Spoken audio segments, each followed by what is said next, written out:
Hi there, thanks for joining me. I have a flip through today of a journal I recently completed.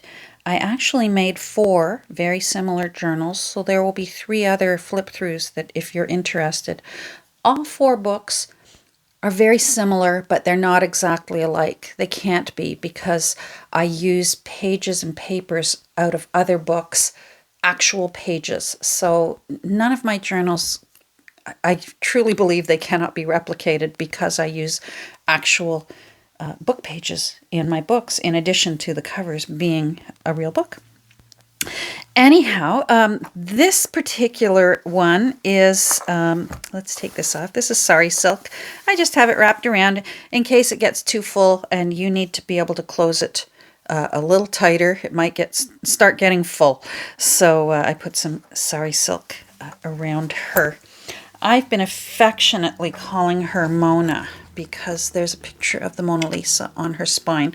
There was some writing on the spine, and I just thought it needed to be a little bit prettier. So I put this plate with a picture of Mona Lisa and held it down with some little gold brads for detail. I thought that turned out really pretty. And you'll see here that this is a German to Dutch dictionary. It's got some really beautiful embossing all on the cover. But in addition, I had a lot of fun with all 4 of these journals using some metal embellishing. I don't know what this plate was. I think it was for a lock, but I'm not sure. We'll never know. I find them in my thrift stores, in metal bins at my thrift stores. So I have cleaned it up as best I could. I put a little painting in behind, so you can see there's a church on a hill there, and there's just a little bit of an old Renaissance painting in behind. I couldn't just leave those keyholes empty. And I also, in the spirit of Jessica Rapp and 2 Silver Oranges, I have put some dangles on this, and you'll see it's quite a variety. This is an old rusty curtain roller. There's even some paint on it. It's rusty and it's got paint on it. This is an old vintage music award. I don't know what year it was, but it came with a ribbon, and I was able to put the ribbon back into the book, so you'll see it when we get to it. And then this is, I don't think this is, I know this isn't old, but I still got it from a secondhand source. I found, my daughter actually found a packet of these on Virage sale and said, "Mom, you want to get over there and buy these?" And I did. I'm glad she let me know.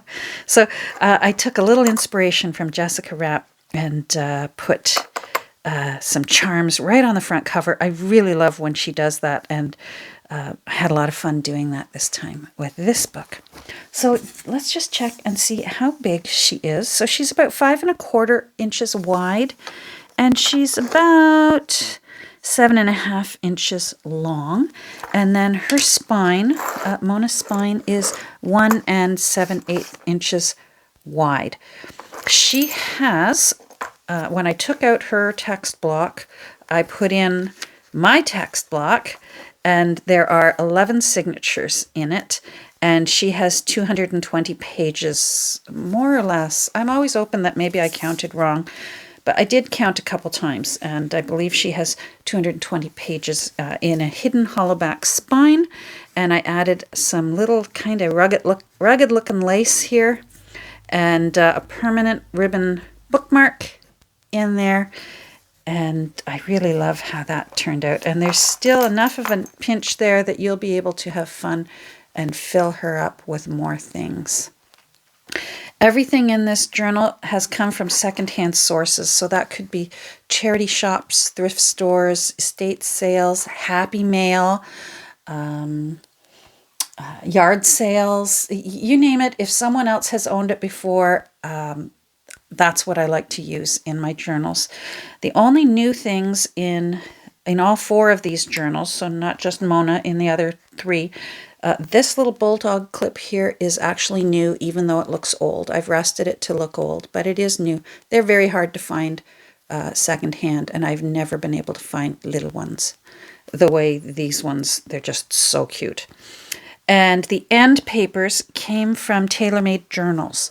She has a kit of antique end papers, and I just knew that these 4 dictionaries needed to have beautiful end papers, and that was my first time using them, and I really love how they turned out. So let's take a look inside. So here's the end papers that I chose for Inside Mona, and I think that turned out really pretty. This little label down here actually was originally in the book, and I was able to save it off the old end papers, which were very boring and just plain white.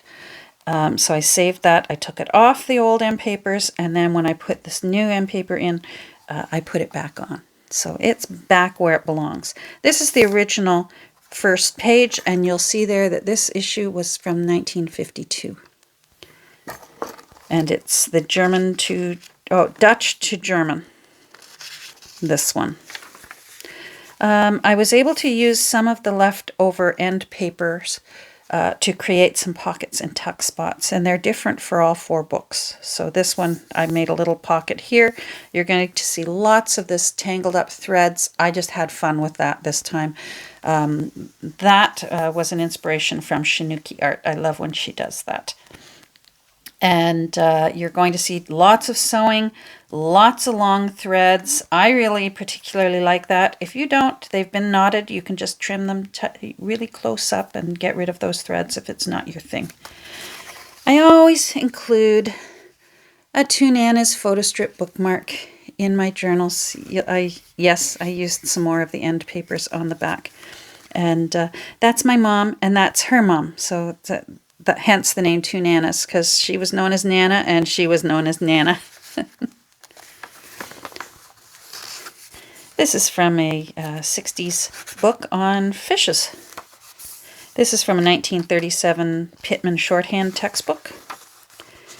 And here is a vintage place card for if you say the ladies were having bridge, and you could write their name on it and put it at their place settings. And I tea-dyed them to make them look a little bit more, give them a bit more character. But it's also a tuck spot. I put a Rolodex card there so that you know it's a tuck spot. And again, more of the fun threads, lots of sewing. I also went nuts with the lace. This the free edge of this text block is just yummy. I love all those laces. In these particular 4 books that I made as this series, all of the tea dyeing in it I have done myself. If it's been tea dyed, I did it. I guess that's what it means. Here's some more leftovers of the end papers. I included it. I figured maybe there's something you can do with it. You might enjoy making some belly bands. I don't know. A tag that I made into a tab. And I put a little dangle on it from an old necklace with a bulb pin. And then on this side, it's also a tuck spot. So I just tucked some paper back there because I don't like to leave them empty. There's even a bit of Edith Holden in these journals. So that's the yellow hammers feeding in stubble. Oh, you know what? I can't even read that. It's sideways. This is a little tip out here with some sewing and a clothing tag. Lots of room for your own journaling. Again, another tip out here and sewn on. Every signature in this book has one folio from out of the original text block. Some more Edith. A little bit of collaging here that I did, and I also put another bulb pin, and this one has a little heart on it that was from a necklace that I took apart. Another tuck spot here.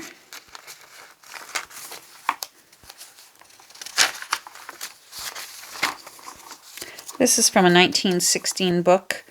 Actually, it was called The Business Reckoner, and it's all like multiplication tables and that.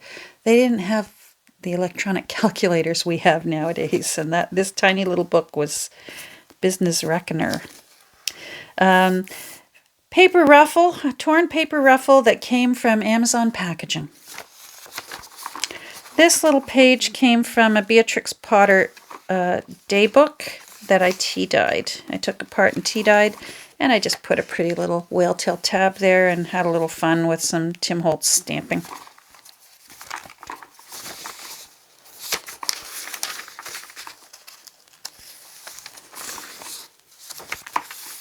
Here's the ribbon that was used for the pin for the music award.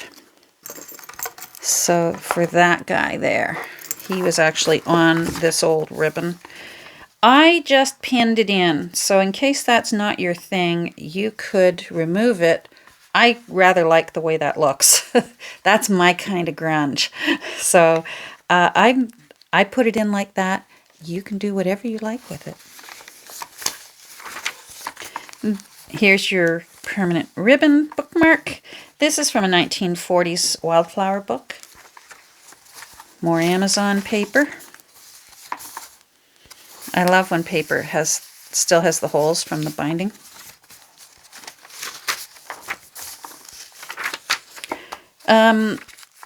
Just to put something into that little bulldog clip, I've put in a bingo card.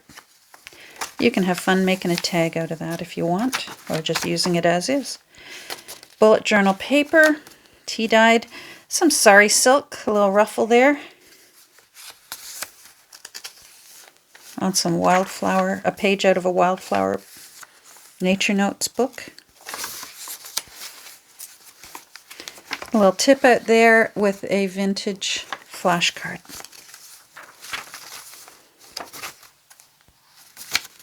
Some more of the lace. A little tab made out of the same ribbon that the permanent bookmark is made out of. I put an eyelet on it just for a little sparkle of some gold. You can actually put anything through that you want, whether it's a little ribbon or thread or a dangle.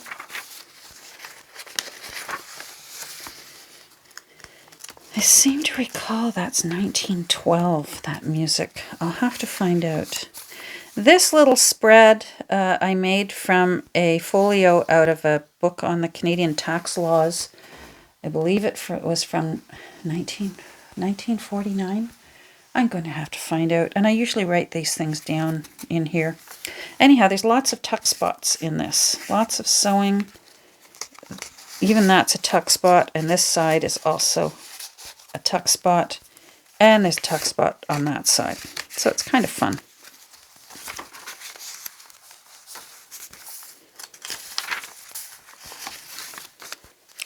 A little pocket here made from some Tim Holtz fabric that I received in Happy Mail. And then there's even some lace sewn onto the bottom that sort of hangs out the bottom of the book. I really like how that looks.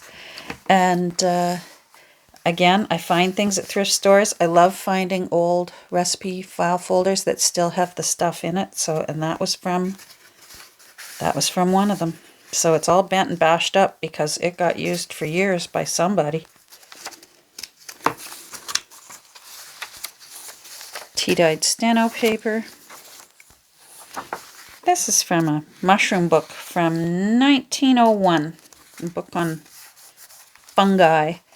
And then an envelope that I made out of a page from Birds of Paradise book. And I sewed it right into the center of the signature.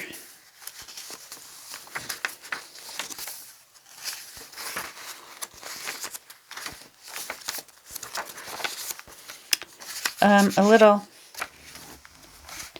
tag that I made from a file folder, and it's actually sewn into the signature, so you'll see the other side of it when we get to it.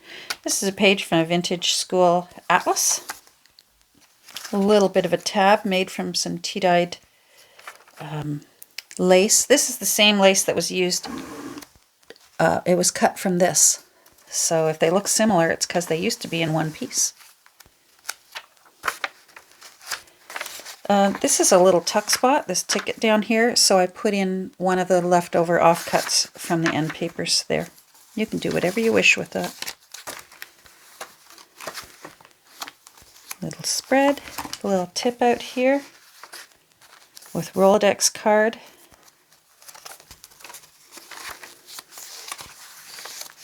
There's the other side of that baggage ticket. This is from a pad that I have there for printing. If you're having, say you're having guests over for a really fancy meal and you wanted to put the menu in front of each place setting, that's what you do with that.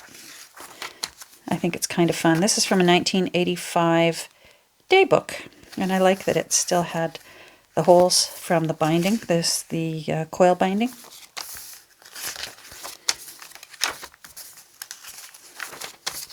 On this side of the menu, printable menu, I just put a tab that has photos on the whale tail tab from a 1964 high school yearbook.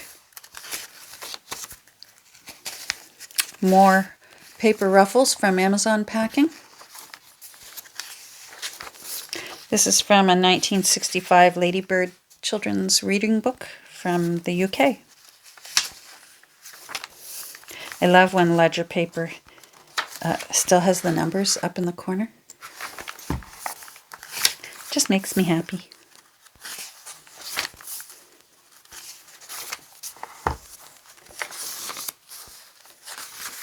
A little tip out there.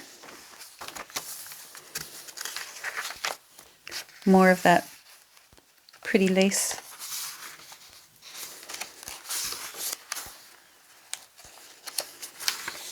Tea-dyed blank music composition paper.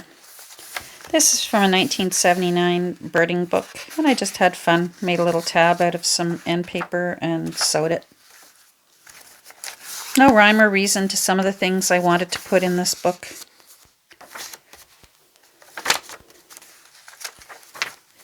I made a belly band for the end of this one, so I put an old index card in it. It's a really nice creamy yellow, and that's natural. I didn't make it look like that. Father Time did that. And then again, this beautiful end paper that is a digital from an original end paper from TaylorMade Journals.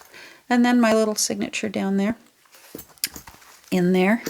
So, thank you for joining me for this flip through of, I think, this really cool book that's got tons of room for you to do whatever you wish to do with this book. Now, I'll be including with this book some of the original papers from the text block, so you can have fun if you want to make your own ephemera with it.